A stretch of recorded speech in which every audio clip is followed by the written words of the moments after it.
Quand le Soudan s'embrase, c'est toute l'Afrique qui saigne.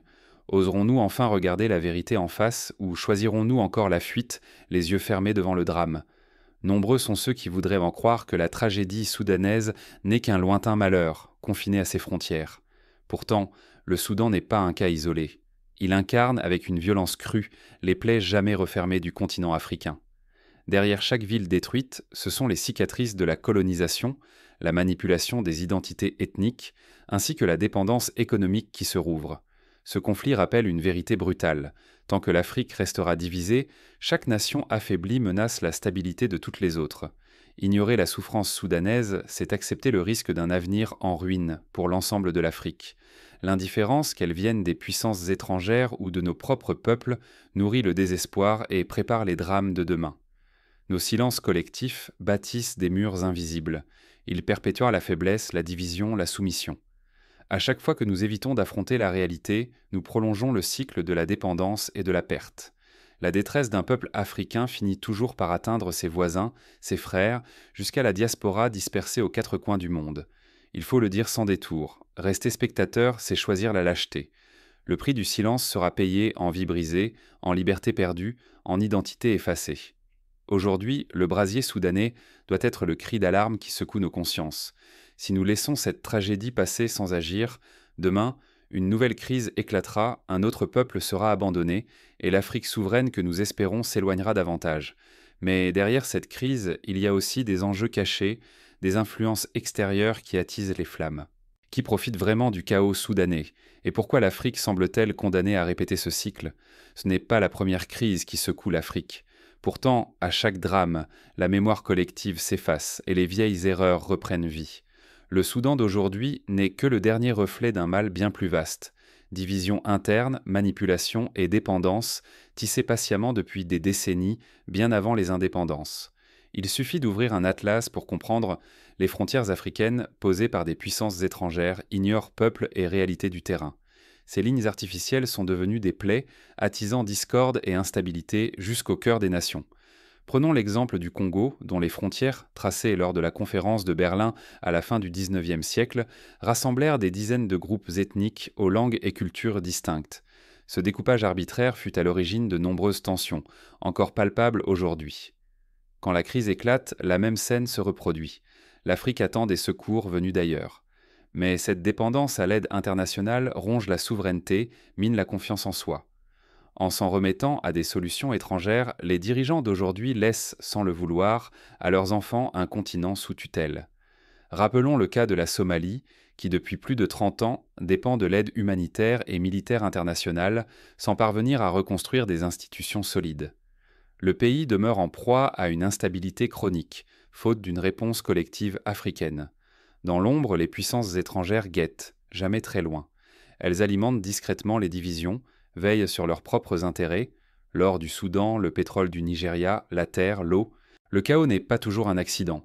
Il sert de couvercle permettant aux marionnettistes de tirer profit, tandis que les peuples s'épuisent à lutter entre eux. Rappelons comment, au Mali, des groupes armés reçoivent parfois un soutien logistique ou financier indirect venant d'acteurs extérieurs, soucieux de préserver une influence sur les ressources du pays. Et que voit-on à l'extérieur? Les médias internationaux, trop souvent, réduisent de ces drames à de simples querelles tribales ou à des images de chaos sans sens. Cette caricature occulte l'essentiel, le pillage méthodique, la manipulation, la lutte silencieuse pour une véritable indépendance. En 2010, la crise ivoirienne fut souvent résumée dans les médias occidentaux à une rivalité politique, sans mentionner les enjeux économiques liés au cacao et à la mainmise sur les ports. Ce prisme réducteur détourne l'attention des racines profondes de la crise. À force de refuser d'interroger les racines structurelles de ces crises, l'Afrique s'enferme dans un cercle sans fin. Tant que la jeunesse se tournera vers l'exil, tant que les voix africaines seront étouffées par l'ingérence, le continent restera prisonnier et verra son avenir s'éloigner. Mais face à cette répétition tragique, une question brûle toutes les lèvres. Jusqu'à quand attendrons-nous des solutions dictées par d'autres? Le Soudan n'est pas un cas isolé. Il incarne une vérité douloureuse qui traverse tout le continent. Pourtant, au cœur de la tourmente, des signes de résistance et d'espoir émergent. Souvenons-nous du mouvement Œil en a marre au Sénégal ou du ballet citoyen au Burkina Faso où la société civile s'est levée pour réclamer justice et dignité. Ces exemples illustrent que la résignation n'est pas une fatalité. Notre faiblesse la plus profonde ne vient pas d'un manque de moyens, mais d'un manque de courage collectif. Nous hésitons à nous unir, à agir d'une seule voix. Ce n'est ni la misère ni le chaos qui entravent l'Afrique devant la tragédie soudanaise, c'est ce silence lourd, né d'une peur tenace, peur de perdre les soutiens étrangers, peur de s'isoler, et surtout peur de devoir assumer le poids de notre liberté. Cette peur s'immisce partout, dans les discours, dans les couloirs du pouvoir, dans les réunions. Elle nourrit une complicité de l'inaction. Chacun attend l'initiative de l'autre. On scrute les décisions des Nations Unies. On espère un geste des anciens colonisateurs. Pendant ce temps, le sang continue de couler et l'Afrique reste figée. Le Rwanda, lors du génocide de 1994, a vu la communauté internationale hésiter à intervenir. Pourtant, des initiatives africaines auraient pu, si elles avaient été coordonnées et audacieuses, limiter l'ampleur du drame. L'attentisme et la peur ont coûté des centaines de milliers de vies. Quand l'un de nos pays souffre et que les autres se taisent, c'est l'Afrique tout entière qui s'affaiblit. À chaque silence, notre force collective s'érode, notre dignité s'effrite. Nos divisions, qu'elles soient ethniques, politiques ou nationales, ne sont pas des fatalités. Elles sont souvent ravivées, utilisées pour briser toute réponse commune. Plus nous sommes divisés, plus il est facile pour d'autres d'imposer leur volonté. Même la diaspora, forte de millions de voix et d'une puissance économique réelle, reste trop souvent spectatrice. Elle regarde le continent brûler de loin, alors qu'elle pourrait devenir le moteur d'un sursaut historique. Pensez à la mobilisation de la diaspora éthiopienne lors de la crise du Tigré. Des campagnes de sensibilisation, de collecte de fonds ou de pression sur les gouvernements occidentaux ont montré que l'exil n'est pas synonyme d'impuissance. Si cette paralysie persiste, l'Afrique sera condamnée à répéter le même cycle: famine, guerre, exil forcé. Nous resterons dépendants, vulnérables, exposés à l'humiliation devant le monde. Le silence n'est jamais neutre. Il enterre nos rêves et creuse nos tombes. Tant que nous attendrons le salut d'ailleurs, l'histoire de l'Afrique sera écrite par d'autres. Mais il existe une autre voie, plus exigeante, celle de la solidarité et de la prise en main de notre destin.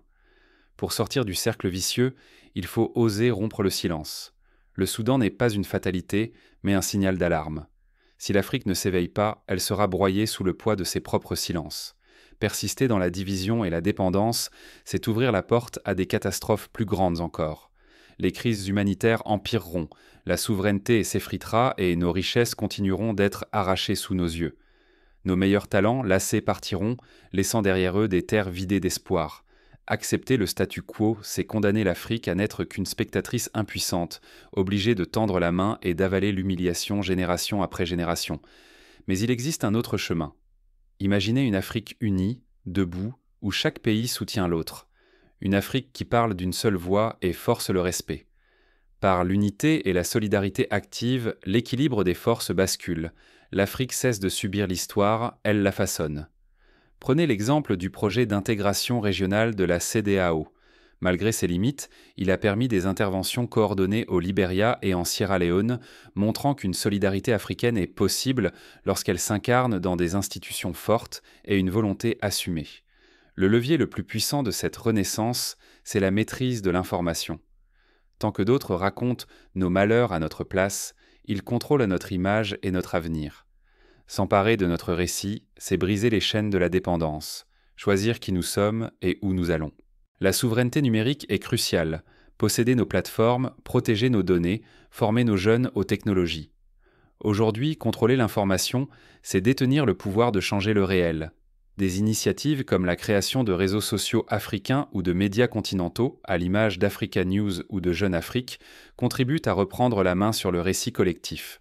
Mais il faut plus qu'un nouveau récit. Il faut conquérir l'indépendance économique. Tant que nos matières premières partent en brut et reviennent transformées à prix d'or, nous restons captifs.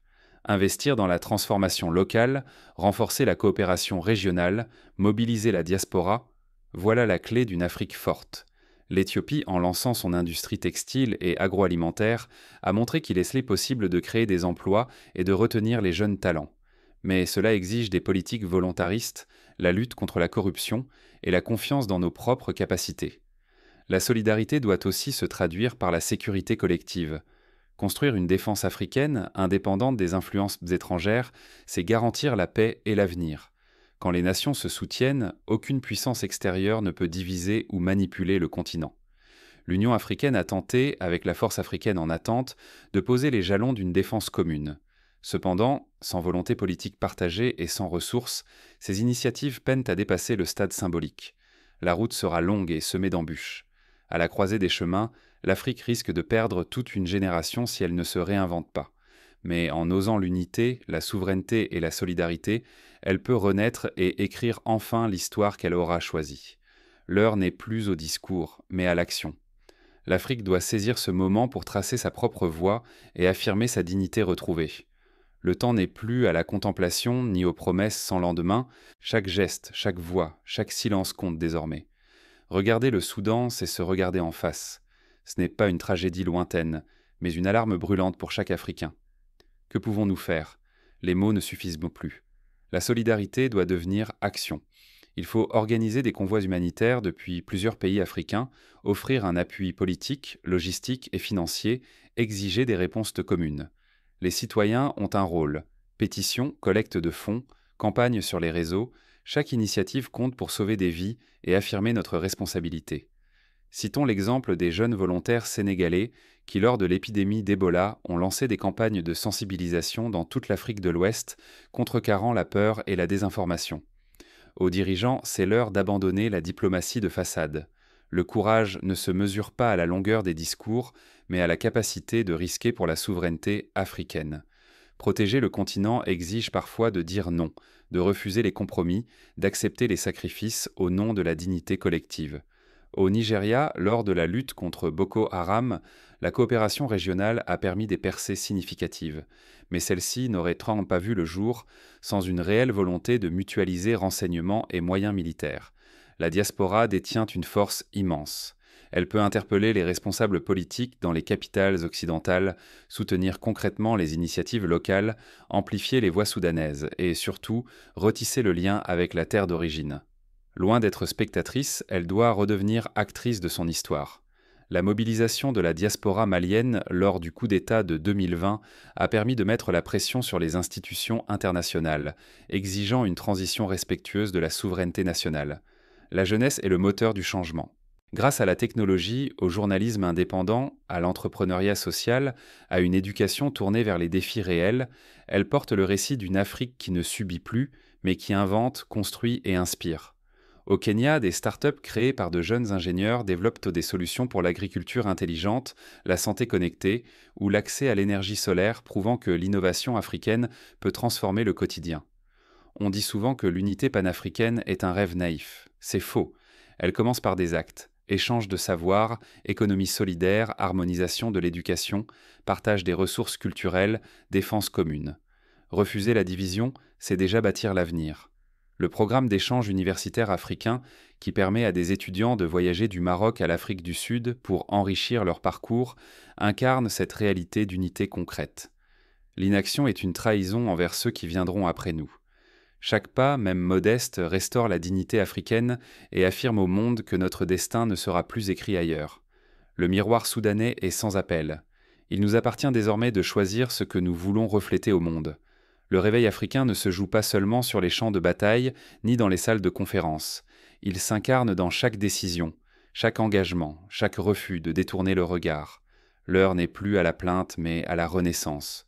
Levez-vous, l'Afrique attend votre voix, votre courage, votre main tendue. Le Soudan n'est pas un lointain écho. Il est le miroir de notre dignité, de notre unité, de notre devoir envers chaque Africain. Aujourd'hui, le choix n'appartient ni aux puissances étrangères, ni aux institutions internationales. Il vous appartient, à vous, à nous tous, qui portons l'Afrique dans notre cœur et sur nos épaules. Rien ne changera si nous restons spectateurs de la tragédie de nos propres frères. À chaque silence, à chaque indifférence, nous creusons le tombeau de nos rêves et de notre souveraineté. Ce n'est plus le temps de demander, ni d'attendre. C'est le temps de parler, de s'engager, de s'unir. L'histoire ne pardonne pas la fuite ou la passivité.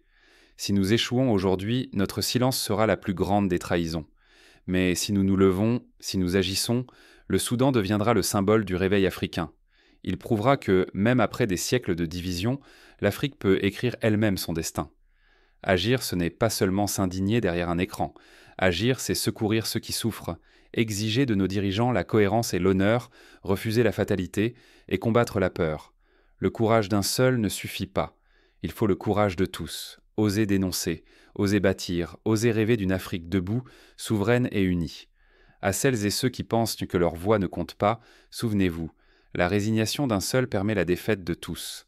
Votre engagement, aussi modeste soit-il, est une pierre à l'édifice de la liberté que nous devons bâtir ensemble. L'Afrique n'a pas besoin de pitié, ni de permission.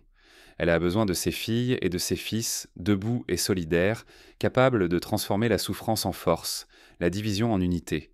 C'est à nous aujourd'hui de choisir d'être les auteurs de notre histoire ou les spectateurs de nos défaites. La renaissance du continent commence maintenant, dans le refus du silence et l'appel à la solidarité. Parlez, engagez-vous, agissez. Demain n'est pas promis. Chaque instant perdu est une vie sacrifiée, une chance envolée. Le Soudan est notre épreuve et notre espoir. Que notre réponse soit celle de la dignité retrouvée, de la souveraineté assumée et de l'unité conquise. Le temps du renouveau africain est arrivé. Serez-vous l'artisan de cette histoire ?